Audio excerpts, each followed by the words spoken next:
ચાલો. નમસ્કાર વિદ્યાર્થી મિત્રો, હું રોહિત સોંદરવા ફરી એક નવા સેશન સાથે આપની સાથે આવ્યો છું. આ સેશનમાં તો કે સબ એકાઉન્ટન્ટ સબ ઓડિટર જેના સિલેબસની આપણે વાત કરવાની છે. તો ભાઈ જે લોકો અહીંયા ફોર્મ ફિલિંગ કરીને બેઠા છે, જેમણે ફોર્મ ફિલિંગ કરી દીધું છે, જેણે તો કે જૂની નોટિફિકેશન વાંચેલી છે, જોયેલી છે, તો એમને તો બધો આઈડિયા છે. એ લોકોએ પ્રિલિમનો સિલેબસ પતાવી દીધો હશે, ક્યાંય ને ક્યાંય મેન્સની તૈયારીમાં લાગી ગયા હશે, પણ અહીંયા ઘણો બધો નવો વર્ગ આવવાનો છે. અહીંયા તો કે જે લોકો છેલ્લા વર્ષમાં હોય, એનું રિઝલ્ટ પેન્ડિંગ હોય, એ લોકો અહીંયા ફોર્મ ફિલિંગ કરી શકે. હવે આ ભરતી નવેમ્બરમાં આવી હતી. અહીંયા 426 જગ્યા હતી, જે વધીને હવે 776 થઈ ગઈ છે. ટેકનિકલ ભરતીમાં, અને જો તમે કોમર્સ રિલેટેડ બેકગ્રાઉન્ડ ધરાવતા હોય તો જોવા જઈએ તો આ જગ્યાઓ છે મોટી ભરતી થઈ ગઈ કહેવાય એક. કેમ કે 776 જગ્યા એટલે સારામાં સારી જગ્યા કહેવાય. 2024માં 265 જગ્યા આવી હતી, જેમાં 243 જેવા છોકરા છે સિલેક્ટ થયા હતા. અહીંયા તો કે અહીંયા ઓપ્ટ આઉટ એ ઘણું બધું થાય છે. એનું રીઝન એ છે કે ભાઈ અહીંયા હિસાબનીશની જે જગ્યા છે, એટલે કે હિસાબનીશ ઊંચી પોસ્ટ છે, આપણે જાણીએ છીએ 49,000 જેવો એનાથી પણ વધારે પગાર છે. સામે સબ એકાઉન્ટન્ટ સબ ઓડિટરમાં 26,000 5 વર્ષ માટે ફિક્સ છે. એટલે હિસાબનીશની જે પોસ્ટ લેવા માટે થોડી સ્પર્ધા વધારે હોય. ત્યાં ક્યાંય ને ક્યાંય જે લોકો સબ એકાઉન્ટન્ટ સબ ઓડિટરમાં નોકરી કરતા હોય એ વર્ગે હોય ને એ માની લો કે સબ એકાઉન્ટન્ટ સબ ઓડિટરમાં લાગી જાય તો એ લોકો ઓપ્ટ આઉટ એ કરે છે. આવું થાય છે. એટલે 776 જગ્યા સારામાં સારી જગ્યા કહેવાય. ક્યાંય ને ક્યાંય તો કે જો તમારી ઓન એન એવરેજ તૈયારી હોય, આ કંઈ એવું નથી કે ભાઈ તમને ચણાના ઝાડ ઉપર ચડાવવાની વાત છે, પણ તમારી ઓન એન એવરેજ તૈયારી હોય તો તમે અહીંયા એક તમારી જગ્યા પાકી કરી શકો. પણ તમારે મેન્સ જે છે એ અગત્યની છે. મેન્સમાં તો કે તમારે 40% વાળો ક્રાઇટેરિયા પાર કરવો પડશે, અને એ શું છે બધી વસ્તુ એ આપણે અહીંયા ડિસ્કસ કરવાની છે. જો તમે પહેલા તો કે ભાઈ અહીંયા તમારું ક્વોલિફિકેશન બંધ બેસતું હોય તો તૈયારી અત્યારથી ચાલુ કરી જ દેજો. અને સિલેબસ જોજો, ટેકનિકલ સિલેબસ તમે માનતા હોય કે ભાઈ નાનો છે ને ફટાફટ થઈ જાય, તો એવું નથી. અહીંયા ટેકનિકલ સિલેબસ બહુ મોટો છે, અને તમારે અત્યારે તો પ્રિલિમ અને મેનને બેને સાથે લઈને ચાલવી પડશે. જે પહેલેથી તૈયારી કરે ને એના માટે, બાકી જેમની તૈયારી ચાલુ છે એમના માટે તો કંઈ ઇસ્યુ છે જ નહીં. હવે જગ્યાઓ તો કે ભાઈ આ 776 જગ્યા એટલે બહુ મોટી જગ્યા કહેવાય. 776 જગ્યા અને સારામાં સારી જગ્યા સાથે તો કે ભાઈ અહીંયા જો તમે તૈયારી કરો તો એક જગ્યા તમારી પાકી થઈ જાય. પગાર ધોરણ તો કે અહીંયા મેં તમને કીધું ને, પેટા હિસાબની ઓડિટર જેનો 26,000 5 વર્ષ માટે, જેની જગ્યા અહીંયા છે. જો પેટા હિસાબની સ્કીમ કેટલી છે તો કે 671 જગ્યા એની જ છે, ને એમાં જ 350 જગ્યા વધી છે. ઠીક છે. પહેલા તો કે પહેલા 426 જગ્યા હતી, અત્યારે તો કે અત્યારે 772 થઈ ગઈ, જેમાં તો કે અહીંયા જ વધારો આવ્યો છે. જે 26,000 વાળી પોસ્ટ છે એમાં 105 જગ્યા એમને યથાવત છે, અને એમાં તો કે એમાં પગાર તમારો 49,600 છે. મારે 105 જગ્યામાં આવવું હોય તો તમારે મેન્સ પરીક્ષામાં મેરિટમાં 105માં આવવું પડે ટોપમાં, તો તમે તો કે તો તમને 49,600 વાળી નોકરી છે મળે. હવે અહીંયા 5 વર્ષ માટે ફિક્સ રહેશે. ફોર્મ કોણ ભરશે તો ભાઈ જો હજી પણ જોઈ લો, ઘણા બધા લોકો કોમેન્ટ કરે છે કે સાહેબ શું કરવું આ તે. 2 પ્રશ્નોનો જવાબ આપી દઉં છું. એક તો અહીંયા જે ડિગ્રી છે એ જ લોકો ભરી શકે. સાથે બીજું તો કે અહીંયા છેલ્લા વર્ષમાં જેનું રિઝલ્ટ પેન્ડિંગ છે એ લોકો ફોર્મ ભરી શકે. એનો ઓપ્શન એ ઓજસમાં છે. ફોર્મ કઈ રીતના ભરવું એ પણ આપણા વિડીયો સેક્શનમાં છે. સાથે તો કે કોઈ લોકો એમ કે સાહેબ અમારે કેટી હતી ને આમ હતું ને આ હતું ને તે હતું ને, તો તમારી કેટી જો એઝો ને તો કે એ સોલ્વ થઈ જવાની હોય, તો તમે અત્યારે એપ્લાય કરી શકો. પર્સન્ટેજમાં નોટ એપ્લિકેબલ કે તમે વિચારીને એ રીતના નાખી દેવાનું, એટલે તમે કરી શકો. પણ તમારું પછી કે રિઝલ્ટ ક્લિયર કટ આવવું જોઈએ આવનારા સમયમાં. પછી તમે આવનારા સમયમાં પાછી કેટી આવે તો તમે રહી જાઓ. આ વસ્તુ છે. એટલે તમે તો કે ક્લિયર હોવું જોઈએ, પછી આવનારા સમયમાં ક્લિયર થઈ જવું જોઈએ. એક તો તમે બીબીએ કરેલું હોય, જો અહીંયા લખું છું એ જ ડિગ્રી માન્ય છે. એક તો BBA bachelor of business administration, BCA જે લોકોએ કર્યું હોય એ ભરી શકે અહીંયા. સાથે સાથે તો કે જે લોકોએ બીકોમ કર્યું હોય તો બીકોમ વાળા અહીંયા ભરી શકે. એના પછી તો કે અહીંયા જે લોકોએ બીએસસી કર્યું હોય, ઠીક છે, બીએસસી કર્યું હોય, પણ બીએસસીમાં તમારો મેન વિષય ગણિત અથવા આંકડાશાસ્ત્ર હોવો જોઈએ. મેન વિષય તમારો ગણિત અથવા આંકડાશાસ્ત્ર ડિગ્રી સર્ટિફિકેટ જે હોય એમાં આવે ઈ, અથવા જે લોકો અત્યારે છેલ્લા વર્ષમાં હોય તો આ વિષયમાં તમે બીએસસી કરેલું હોવું જોઈએ. હવે તો કે તમે સાહેબ મેં આર્ટ્સમાં બીએ કર્યું, એટલે કે આર્ટ્સમાં કોલેજ કરી, તો ભરી શકો? હા, ભરી શકો. પણ તમારો મેન વિષય અહીંયા પણ તમારો ગણિત અથવા તમારો આંકડાશાસ્ત્ર અથવા તમારો ઇકોનોમિક્સ, એટલે કે એનો મતલબ તમારો અર્થશાસ્ત્ર વિષય હોવો જોઈએ. અહીંયા તો કે અહીંયા બીએમાં છે આંકડાશાસ્ત્ર અને ગણિતમાં કરવાવાળા બહુ ઓછો વર્ગ હોય, પણ અહીંયા અર્થશાસ્ત્ર વાળો વર્ગ હશે. તો જે પણ હશે એ લોકો બસ એટલી જ ડિગ્રી માન્ય છે, એ લોકો ભરી શકશે. બાકી તમને ગુજરાતી હિન્દીનું નોલેજ હોવું જોઈએ, અને બેઝિક બસ કોમ્પ્યુટરનું સર્ટિફિકેટ હોય તોય ચાલે, પછી ભવિષ્યમાં આપો તોય ચાલે, એ લોકો ભરી શકે. ફોર્મ કઈ રીતના ભરવું એ તો કે એ આપણે કીધું છે. ફોર્મ ભરતી વખતે તો કે તમારે વન ટાઈમ ભરવાનું છે, અને આ તો કે અહીંયા જે ફી છે એ તમને પાછી રિફંડ મળશે. તો આ ફી જે તમે ફોર્મ ભરો ત્યારે ભરવાની છે. હવે અહીંયા પરીક્ષા પેટર્ન શું છે સમજજો. જે લોકોને તો કે ભાઈ ઘણા બધાના પ્રશ્નો તો સાહેબ હું છે, પરીક્ષા કઈ રીતના છે, આમ છે તેમ છે. તમારું પેલું જે પેપર છે એ તો કે એ 150 માર્કનું રહેશે. આ તમારી પ્રિલિમ પરીક્ષા. પ્રિલિમ પરીક્ષા છે એ ઓબ્જેક્ટિવ ટાઈપની હશે, એટલે કે બધા એમસીક્યુ હશે, એક પ્રશ્ન અને એની નીચે વિકલ્પો. એમસીક્યુમાં તો કે 150 માર્કની આ પરીક્ષા હશે, 150 પ્રશ્નો હશે, અને 2 કલાકનો સમય મળશે. જો તમે એક રાઈટ કરો તો 1 માર્ક મળે, ખોટો કરશો તો 0.25 તમારા કપાશે. હવે અહીંયા તો કે અહીંયા તમારું જે પેપર છે એમાં તો કે એમાં તમારું ઇંગ્લિશ પણ છે. એ ઇંગ્લિશ જે હશે એ ઇંગ્લિશ તમારું ઇંગ્લિશમાં જોઈએ, એ કંઈ ગુજરાતીમાં ન આવે. બાકીનું તો કે બાકી બધા બીજા જેટલા પણ વિષયો છે એ બધું ગુજરાતી ભાષામાં આવશે. હવે અહીંયા તો કે 150 માર્કમાં શું બ્રીફમાં અંદર શું પૂછાશે એ પણ આપણે અહીંયા જોઈએ. આ પરીક્ષા તો કે આ ઓનલી ક્વોલિફાઈંગ છે. તમે 150 માર્ક વાળી જે પરીક્ષા છે એમાં તો કે આ વખતે તમે જો ગઈ વખતે 265 જગ્યા હતી, તો પણ ક્યાંય ને ક્યાંય મેરિટ છે તો કે ઓન એન એવરેજ હતું. આ વખતે જગ્યાઓ વધી ગઈ છે, 776 જગ્યાઓ થઈ. ને આના 7 ગણા લોકો, આના 7 ગણા લોકો એટલે કેટલા થયા તો કે ભાઈ 7 6 42, અહીંયા વિદ્યાપીડી 4, 7 7 49 ને 4 તો કે 49 ને 4 53, અહીંયા વિદ્યાપીડી 5, 7 7 49 ને 5 તો કે 49 5 54, 5432 લોકો પાસ થશે. એટલે કે આ લોકો જ્યાં પણ આ 7 ગણા લોકો, જગ્યાના 7 ગણા લોકો, એ લોકો જશે મેન્સ પરીક્ષા દેવા માટે, આ પરીક્ષા દેવા માટે. એટલે તમારે અત્યારે આ 5432 માં આવો, ક્યાંય ને ક્યાંય તો કે આ સંખ્યા વધી ગઈ હવે, એટલે એનું અસર થોડી ઘણી અંશે તો કે મેરિટ ઉપર એ પડશે. બીજું તો કે આ પરીક્ષા ગયા વખતે લેવાની હતી ઓનલાઈન કોમ્પ્યુટર ઉપર પરીક્ષા હતી. 3 શિફ્ટમાં આ પરીક્ષા લેવાની હતી, અને આ વખતે બની શકે કે આ પરીક્ષા જો ઓનલાઈન લેવાય તો વધારે શિફ્ટમાં લેવાય, કેમ કે ફોર્મ ફિલિંગ ઓલરેડી જ્યારે કમ્પ્લીટ થયા ત્યારે જ 60,000ની આસપાસ ફોર્મ ફિલિંગ થયા હતા. હવે પછી જે બધા ફોર્મ ફિલિંગ થશે એ અલગ. 30 તારીખ સુધી ફોર્મ ફિલિંગ ચાલુ છે, અને 30 તારીખ સુધીમાં જે ફોર્મ ફિલિંગ થશે એ હવે અલગ. એટલે કે એનો મતલબ આ આંકડો લાખ સુધી પહોંચે, એનાથી વધી પણ જાય. તો અહીંયા તો કે જો ઓનલાઈન પરીક્ષા લેવાય ને, ગુણ સેવા મોસ્ટ ઓફલી ઓનલાઈન પરીક્ષાઓ જ લે છે. જો ઓનલાઈન પરીક્ષા લેવાશે તો આ મલ્ટિપલ શિફ્ટમાં એક્ઝામ છે આયોજિત થશે, ક્યાંય ને ક્યાંય થોડું ઘણું નોર્મલાઇઝેશન થશે. મેરિટ છે એકંદરે એવું લાગે કે થોડું તો કે ડાઉન થવાની શક્યતા અહીંયા રહેશે. એટલે હવે મેરિટ કેટલું તો કે ભાઈ તમારે 100ની આસપાસ અથવા એનાથી ઉપરનો ટાર્ગેટ લઈને ચાલવાનો. તમે જો જનરલ કેટેગરીમાં છો તો એટલો લઈને ચાલો તમે એક્યુરેસી સાથે, તો તમે ઇઝીલી પ્રિલિમ ક્રેક કરી શકો. પ્રિલિમ પાસ કર્યા તમે, આ 5432માં આવ્યા, એટલે તમારી મેન પરીક્ષા રહેશે. હવે મેન પરીક્ષા છે એ જ મેન છે. હવે અહીંયા તો પ્રિલિમમાં એક બીજી વસ્તુ છે એ કહી દઉં તમને. તમારે આ જે 150 માર્ક છે એમાંથી 40% તો લાવવાના જ છે, મિનિમમ 40% તો લાવવા જ પડશે. એટલે એનો મતલબ 15 ચોખ્ખું 60, એટલે તમારે 60 માર્ક તો લાવવા જ પડે. 60 માર્કથી નીચે મેરિટ નહીં જાય. કોઈ પણ ગમે એવું અઘરું પેપર આવે ને, ગમે એ વસ્તુ આવે ને, માની લો કે આ 5432 લોકો એને કરવાના છે, તો 60 માર્ક સુધી મેરિટ જ રહેશે, એની નીચે તો જશે જ નહીં. માની લો એકદમ હાવ ટફ પેપર આવી ગયું 150 માર્કનું, અને 60 લાવવા એ અઘરા છે, અને 60 લાવવાવાળા 5432ની જગ્યાએ 4000 મળ્યા, તો 4000 લોકો જ છે આગળ જશે. 60ની નીચે તો મેરિટ જશે જ નહીં. 60 થી ઉપર 70 80 ને 150 સુધી ગમે એ જોઈએ. જો કે 150 તો ન જ જાય, પણ આ વસ્તુ છે.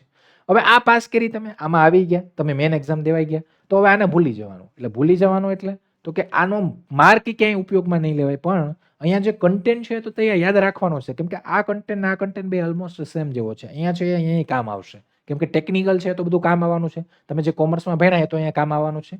હવે અહીંયા તો કે મેન પેપર તમે દેવા જાવ, આ તમારા રહે લેખિત પેપર, ડિસ્ક્રિપ્ટિવ. બેમાં તો કે બે પેપરમાં તમને 3-3 કલાકનો ટાઈમ મળશે, જેવા આપણે તો કે 12માં લખતા એ રીતના. અહીંયા એક પેપર તમારું ગુજરાતી અને અંગ્રેજીનું રહેશે, જે મિક્સમાં 100 માર્કનું રહેશે. 50 માર્કનું ગુજરાતી, 50 માર્કનું અંગ્રેજી, જેમાં 3 કલાક મળશે ને. એક પેપર તમારું રહેશે એકાઉન્ટિંગ ઓડિટિંગ, જે ટેકનિકલ આખું પેપર રહેશે 100 માર્કનું. એ હવે આ 200 માર્કનું જે પેપર લેવાય, એટલે કે આ બે પેપર તમે દઈ દઉં લેખિત, એ 200માં તો કે આ બે પેપરમાં તમારે 40% માર્ક લાવવાના, 40 માર્ક ફરજિયાત લાવવાના. બેમાં 40, જો એકમાં 40 છે, એકમાં 39 છે, એકમાં તમે 100માંથી 100 લઈ આવો ને એકમાં તમને 39 આવે તોય તમે ફેલ. તમારે બેમાં 40 તો લાવવાના છે. ત્યારે તમે ક્વોલિફાય થયા.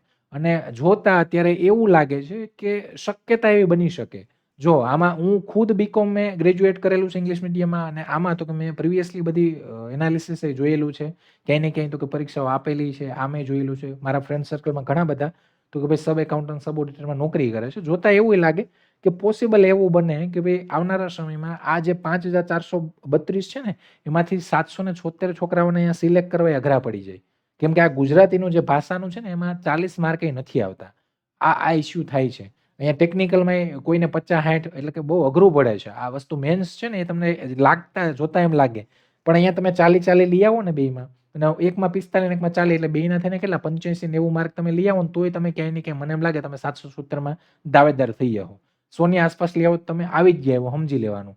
અને એવું નથી કે ભાઈ મેરિટ આ એટલો ટાઈમ ને બધું જોવું પડે. ઘણા એમ કે મેરિટ ઊંચું છે, કોમ્પિટિશન આ ને એવું ના હોય.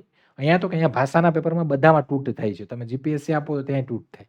તો અહીંયા તો કે ક્યાંય ને ક્યાંય મેરિટ ઉપર જગ્યાનો મેં પહેલેથી જ કહેતો કે અસર થશે. પણ આપણી પ્રોપર એ બધું વિચારે નહીં હાલવાનું. આપણે અત્યારે તો કે આપણો ટાર્ગેટ ઊંચો જ રાખવાનું. તો આ થયું. હવે તો કે આ મેન ખાસ ધ્યાન રાખશે. પેલા જે 150 માર્કની છે એમાં 40% ફરજિયાત ને એની ઉપર એ મેરિટ અટકશે. 7 ગણા લોકો મેન્સમાં જશે. બીજી મેન એક્ઝામ એના 2 પેપરમાં 40% ગુણ ફરજિયાત લાવવાના તો જ તમે પાસ થશો ને એના પછી પણ મેરિટ અટકશે. આ થયું. હવે પ્રિલિમનો સિલેબસ તો પ્રિલિમના 150 માર્કમાં શું કરવાનું તો 150 માર્કમાં 2 કલાકનો ટાઈમ મળશે અને અહીંયા તો તમે પદ્ધતિસરનું પ્રોપર તમારું તૈયારી હોય તો તમે આ પ્રિલિમ ક્રેક કરી નાખો. એવું નથી કે ભાઈ ના થાય. તમારે તો કે તમારે અહીંયા જે જનરલ સ્ટડીઝ છે એની ઉપર છલ્લો ધ્યાન દેવાનું છે. આ 20 માર્કનું આવશે જેમાં હિસ્ટ્રી, એન્વાયરમેન્ટ, તમારું કોમ્યુનિકેશન ટેકનોલોજી એ બધી વસ્તુ સ્પોર્ટ્સ આ બધું મળી અને 20 માર્કનું આવશે. એના પછી જનરલ મેન્ટલ એબિલિટી જેમાં તમારું રિઝનિંગ અને ગણિત આવશે જે 10 માર્કનું આવશે એટલે 20 ને 10 30 થયા. એના પછી ગુજરાતી વ્યાકરણ જે 10 માર્કનું આવશે એટલે કે આ 40 માર્ક થયા. એના પછી ઇંગ્લિશ ગ્રામર જે 10 માર્કનું એટલે 50. હવે આ તમારું 50 માર્કનું થયું નોન ટેક જેવું થઈ ગયું. 50 ગુણનું નોન ટેક થયું. તો હવે બાકીના 100 ગુણ તો કે 100 ગુણ ટેકનિકલ થાય પણ એ ટેકનિકલમાં એક પબ્લિક એડમિનિસ્ટ્રેશન છે એટલે કે પબટ એ પણ છે. તો આમ જોવા જઈએ તો ટેકનિકલ 90 ગુણ થાય અને નોન ટેક છે 60 ગુણ થાય. ટોટલ મળીને 150 ગુણ.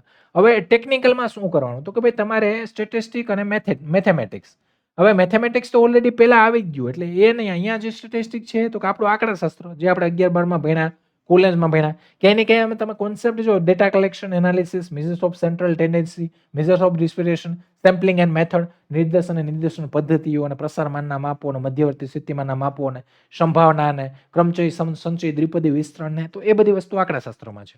અહીંયા તમે ઇકોનોમિક્સ અને ફાઇનાન્શિયલ એડમિનિસ્ટ્રેશન તો 11-12નું ને જે ગ્રેજ્યુએશનનું છે સાથે મેનેજમેન્ટ અને ઇન્ટરનેશનલ બિઝનેસ તો એ પણ અહીંયા છે. જેમ વાણિજ્ય વ્યવસ્થાનું સંચાલન જે વસ્તુ હતી એ પબ્લિક એડમિનિસ્ટ્રેશન જે પબડ છે આ પબડ અલગ છે આખો. જે તમે નોર્મલી પીએસઆઈમાં જે પરીક્ષા આપો ગુજરાત ગવર્મેન્ટ એમાં પબડ અલગ આવે પબ્લિક એડમિનિસ્ટ્રેશન. આપણો પબ્લિક એડમિનિસ્ટ્રેશન અલગ આવે છે. જો આમાં તમે જો પર્સનલ એડમિનિસ્ટ્રેશન, ફાઇનાન્સ એટલે મીન્સ ડિપાર્ટમેન્ટ રિલેટેડ કરવાનું. અહીંયા ફાઇનાન્શિયલ એકાઉન્ટિંગ છે આ સૌથી મોટો પોર્શન છે. ફાઇનાન્શિયલ એકાઉન્ટિંગ તમને ખબર જ હોય નાણાકીય હિસાબી પદ્ધતિ જેમાં 11-12નો કોન્સેપ્ટ કરવાનો તમારે ગ્રેજ્યુએશનનો કરવાનો ક્યાંય ને ક્યાંય માસ્ટરનો કોન્સેપ્ટ એ થોડો લેવો પડશે. ઘણા બધા ટોપિક્સ છે જોતા એમ લાગે પણ મોટો છે કોન્સેપ્ટ. ટોપિક મોટો છે અને બધાનો વેટેજ જો ખાલી 10-10 માર્ક જ છે અને પોઈન્ટ વધારે છે. સાથે ઇન્કમ ટેક્સ અને જીએસટી જેના 10 માર્ક, કોસ્ટ અને મેનેજમેન્ટ એકાઉન્ટિંગ એટલે કોસ્ટ એકાઉન્ટિંગ કરવાનું, મેનેજમેન્ટ એકાઉન્ટિંગ એના ટોપિક ઠીક છે એના 10 માર્ક. એકાઉન્ટિંગ એન્ડ ફાઇનાન્સ તો આ થોડો સૌથી ઈઝી છે. ટેલી જે ટેલી છે તો આ થોડો ઈઝી છે. 10 માર્ક રોકડિયા છે. શોર્ટકટ ના આને તેને કરી લો તમે. ઇવન ઇફ તમે 5 દિવસમાં આ સબ્જેક્ટ છે ને કરી શકો 5-7 દિવસમાં. સાથે accounting and finance computer application 12 number આવી ગયો ને અહીંયા એ જ છે. ઓડિટિંગ 1 અને ઓડિટિંગ કંપની ઓડિટ તો આ પણ એકંદરે થોડો તો કે ભાઈ સરળ ટોપિક છે પણ એ પણ તમારે થોડું અંદર ઉતરીને કરવું પડશે. એમ મળીને તમારા 14 ટોપિક અને 14 ટોપિકમાં એક ટોપિક જનરલ નોલેજ આપણે 20 માર્કનો તો બાકી બીજા બધા 10-10 માર્કના. એમ મળીને બધાના 150 માર્ક. જેટલા માર્ક લખ્યા છે જેટલા ગુણ લખ્યા છે ને એટલા જ પ્રશ્નો એના આવશે. એના ઉપર નીચે થશે નહીં. તમે પ્રીવિયસ પેપર જે જોવા હોય તો જોઈ લેજો એમાં છે જ. તો બધા ટોપિક આ થયું. હવે આ પાસ કરો એટલે મેનમાં આવ્યા. મેન્સમાં તમારું પેપર 1 જે છે જે 100 ગુણનું 3 કલાકનું ગુજરાતી ભાષા અને અંગ્રેજી. ગુજરાતીમાં શું છે તો કે જો નિબંધ એક પૂછાશે તમારો 15 માર્કનો, 5 માર્કનું સંક્ષેપીકરણ, 5 માર્કનું પત્ર લેખન, 10 માર્કનું ચર્ચાપત્ર, અહેવાલ લખન 10 માર્કનું અને 5 માર્કનું અંગ્રેજીથી ગુજરાતીમાં ભાષાંતર. એટલે કે ટોટલ માર્ક 50 ગુજરાતીના થયા, 50 ગુણ થયા ઇંગ્લિશના જેમાં પણ નિબંધ સાથે letter writing 5 mark, report writing 10 mark, writing visual information એટલે કે એક તમને ટેબલ આપ્યું એની ઉપરથી તમારે 10 માર્કમાં લખવાનું એટલે કે 150 વર્ડમાં લખવાનું. ટેબલ હોય, ફ્લો ચાર્ટ હોય, કઈ ઇમેજ આપે, ગ્રાફ આપે એની ઉપરથી. પ્રેસિસ રાઇટિંગ જે 5 માર્ક અને translation short passage from Gujarati two English કેટલું 5 માર્ક 50 માર્ક આ થયું. 100 માર્કનું આ એક પેપર 3 કલાક આમાં. આમાંય 40 ગુણ ફરજિયાત લાવવાના. એના પછી તો કે એના પછી તમારું ટેકનિકલ પેપર, જેમાં 100 માર્ક 3 કલાક. હવે આની પેટર્ન કઈ રીતના, તો કે આ સિલેબસ છે. 100 માર્કમાં 8 ગુણના 2 પ્રશ્ન પૂછાય, એટલે 16 ગુણ એના. 8 ગુણના 3 પ્રશ્ન પૂછાય, એટલે 24 ગુણ એના. અને બીજા 12 પ્રશ્નો છે ને એ પૂછાય 5 ગુણના, એટલે 60 ગુણ એના. આવી રીતના 100 ગુણનું પેપર આવે. હવે આ 8 દુ 16, 8 તેરી 24, 12 પંચા 60. પ્રશ્નો કેટલા છે? 8 ને 8 16, 16 ને 12 ટોટલ 28 પ્રશ્નો આવે. આ 28 પ્રશ્નોમાં અથવાવાળા આવે, થિયરી આવે, દાખલાઓ આવે, બધી વસ્તુ આવે અને 100 ગુણનું પેપર આવે. જેમાં ફાઇનાન્શિયલ એકાઉન્ટિંગ જે આગળ કર્યું એ જ બધી વસ્તુ અહીંયા છે, પણ અહીંયા 15 માર્કનું છે ને અહીંયા લેખિત છે. સાથે કોસ્ટ એકાઉન્ટિંગ, મેનેજમેન્ટ એકાઉન્ટિંગ એ પણ અહીંયા 10-10 ગુણનું. એના પછી તમે જો ઇન્કમ ટેક્સ, જીએસટી 15 ગુણ, સાથે સાથે ઓડિટિંગ 10 ગુણ. એના પછી તમે જોવો તો કે ભાઈ અહીંયા સાથે ઇકોનોમિક્સ, ફાઇનાન્શિયલ એડમિનિસ્ટ્રેશન 15 ગુણ, સ્ટેટિસ્ટિક, મેથેમેટિક 15 ગુણ અને છેલ્લે મેનેજમેન્ટ ઇન્ટરનેશનલ બિઝનેસ 10 ગુણ. એટલે કે જે વસ્તુ પ્રિલિમમાં કરી એ તમે ક્યાંય ને ક્યાંય થોડી ઊંડી અને બરાબર કરી લો તો એ જ વસ્તુ તમને તો કે મેન્સમાં કામ આવે. તો બસ આ છે તમારું આખું સિલેબસ, પ્રિલિમ્સ અને મેન્સ અને આ આખી પ્રોસિજર. ઠીક છે, ડન. તો આ સમજાઈ ગયું હે તમને. હવે બાકી કોઈ તમારા હજી પણ કોઈ પ્રશ્ન હોય તો તમે કોમેન્ટ બોક્સમાં કરી શકો. હવે આમાં તો કે આમાં તમે પાસ થયા એટલે તમે મેરિટમાં આવ્યા ને એની ઉપર તો કે સિલેક્શન. હવે સિલેબસ તમને જોતા લાગે પણ ટેકનિકલ સિલેબસ થોડો મોટો છે, લોંગ છે અને કહેવાય ને કે એકદમ વાઇડ સિલેબસ છે. જે તમે પ્રિલિમમાં તમને પ્રિલિમમાં તો ક્યાંય નોર્મલ બેઝિક લેવલના ક્વેશ્ચન છે વધારે આવે. તમારો બેઝ કમ્પ્લીટ હોવો જોઈએ 11-12નો, એ જ તમારે પહેલાં કરવો પડે. પછી ગ્રેજ્યુએશનને એડ કરવાનું અને માસ્ટરનો થોડો બધો કોન્સેપ્ટ લઈ પછી તમે એમાં થોડા બ્રીફલી ઉતરી જાઓ તો પછી તમે મેન્સે ઇઝીલી કરી શકો. આ વસ્તુ છે. તો આ થયું.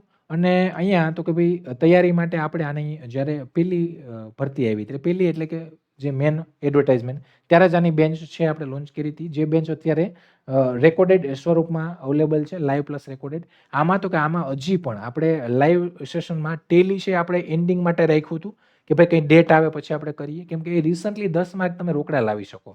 સાથે જીએસટી ઇન્કમ ટેક્સ તો આ પણ તમને ફ્રેશ કન્ટેન્ટ મળશે, કેમ કે આને પણ આપણે પેન્ડિંગ રાખ્યું હતું. ન્યૂ યર, ન્યૂ બધી વસ્તુ આવતી હતી એટલે તો એ પણ પેન્ડિંગ એ માટે જ કે ભાઈ કરંટ આવે તમને 10 માર્ક એના પણ રોકડા મળી શકે. અને સાથે પબડ એ એવો છે પબ્લિક એડમિનિસ્ટ્રેશન કે જેમાંય તમે 30 માર્ક આ એવા છે કે કરી શકો. બાકી તમારો ટેકનિકલ પોર્શન બધો ઓલમોસ્ટ કવર છે. સાથે એમાં તો કે તમને રિવિઝન લેક્ચર એ મળશે અને લાઈવ રેકોર્ડેડ લેક્ચર તો બીજા પડ્યા. મટીરિયલ પણ બધું છે જ પીડીએફ સ્વરૂપે. અને ક્યાંય ને ક્યાંય મોક ટેસ્ટો આપણે આપેલી છે અને બીજી મોક ટેસ્ટો પણ આપણે એડ કરાવશું. તમારે જોઈન થવું હોય તો તમે થ્રુ એપ્લિકેશન અથવા થ્રુ અમારી જે વેબસાઇટ છે ત્યાંથી પણ તમે જોઈન થઈ શકો. પણ પહેલાં કોઈ ડિસ્કાઉન્ટ, કોઈ પણ પ્રકારની માહિતી માટે જે હેલ્પલાઇન નંબર છે આપણો એમાં કોલ કરી લેજો, જાણી લેજો. પછી તમને અનુકૂળ આવે તો તમે આમાં જોઈન થઈ શકો છો. ઠીક છે. સાથે આના જે ડેમો લેક્ચર છે 8:30 વાગે આપણે સિરીઝ ચાલુ કરી છે એ પણ તમે જોઈ લેજો. પ્રીવિયસ સેશન પણ બધા પડ્યા છે એ પણ જોઈ લેજો. જો નવા હોય તો ટેલિગ્રામ ચેનલ છે એમાં જોઈન થઈ જજો. અહીંથી તમને કોઈ પણ નવી અપડેટ, નવી માહિતી એ બધી પ્રકારની માહિતી મળતી રહેશે. બાકી તમારા કોઈ પ્રશ્નો હોય, કંઈ પણ હોય તો એ તમે કોમેન્ટ બોક્સમાં કરી શકો છો. તમારા સજેશન, રિવ્યૂ હંમેશા માટે આવકાર્ય છે. તો આશા રાખું કે તમને સમજાઈ ગયું હશે ને આવા જ ફરી કોઈ નવા સેશનમાં મળશું. ત્યાં સુધી રજા લઉં છું. જય હિન્દ, જય ભારત.